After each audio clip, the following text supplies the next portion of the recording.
গোপীনাথপুরের 519তম মেলা হতে চলেছে। অনেক গরু পাওয়া যায়, হাতিও পাওয়া যায়, আবার 250 টাকা দামের ঘোড়াও পাওয়া যায়। আমি ভাই কি বানাচ্ছেন, এটা জাম্পিং এর নাকি?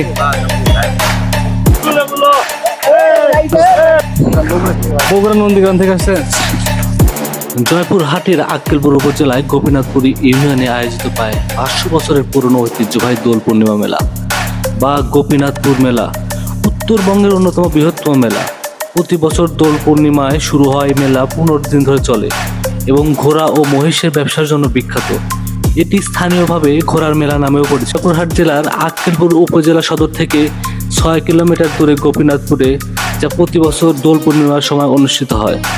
এটি প্রায় 519 বছরের পুরনো একটি ঐতিহ্যবাহী মেলা। মেলায় বিভিন্ন স্থান থেকে ঘোড়া বিক্রেতারা আসেন এবং বড় পরিসরে ঘোড়ার হাট বসে। এখানে ঘোড়া দৌড় প্রতিযোগিতা হয়। ঘোড়া মহিষ ছাড়াও মেলা বিভিন্ন ধরনের আসবাবপত্র, ঘর সাজানোর জিনিস, মিষ্টি ও খেলনার দোকান বসে। মেলাটি গ্রামীণ উৎসবের আমেজ নিয়ে আয়োজিত হয়, যদিও রমজান মাসের কারণে মাঝে মাঝে সার্কাস ও যাত্রাপালা বন্ধ থাকে। সম্মানিত দর্শক, এটা শুধু মেলা নয়, এটা এই আশেপাশের কয়েকটি গ্রাম, এই আশেপাশের 50 থেকে 30টি গ্রামের একটা মিলন মেলা। এটা বাংলাদেশের জয়পুরহাটের আক্কেলপুর থানার ঐতিহ্যবাহী একটা মেলা, আপনার গোপীনাথপুর মেলা, মহিষের মেলা। এখানে অনেক মহিষ পাওয়া যায়, অনেক গরু পাওয়া যায়, হাতিও পাওয়া যায়, আবার 250 টাকা দামের ঘোড়াও পাওয়া যায়।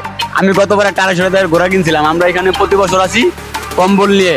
এইটা হচ্ছে আমাদের কম্বলের দোকান, ওটাও আমাদের কম্বলের দোকান, এগুলো সব হচ্ছে আমাদের দোকান। এটা খুব ঐতিহ্যবাহী পুরনো একটা মেলা এবং খুব নামকরা মেলা। এখানে সবাই আমন্ত্রণ রইল আসার জন্য। ধন্যবাদ। এখানে আসলে আপনার প্যাকেটের কম্বল পাবে, চায়না কম্বল পাবে, বাংলা কম্বল পাবে, সব সুলভ মূল্যে পাবে আর কি। আমাদের কাছে সব ধরনের কম্বল আছে, কোরিয়ান আছে, দুবাই আছে, ভিয়েতনামের আছে, সব ধরনের কম্বল আমাদের কাছে আছে। চায়নাও আছে, বাংলাও আছে এবং গার্মেন্টসেরও আছে। প্যাকেটের খুব ভালো ভালো মাল আছে, মান সম্পূর্ণ। এটা আপনার যদি আল্লাহ যদি হাতে বাঁচায় আগামী রোববার থেকে আর কি, বা এই আজকে কি বার, আজকে রোববার, আগামী মঙ্গলবার থেকে পাবেন। আগামী মঙ্গলবার থেকে, হ্যাঁ, আগামী মঙ্গলবার প্রথম অধিবেশন শুরু হবে আর কি।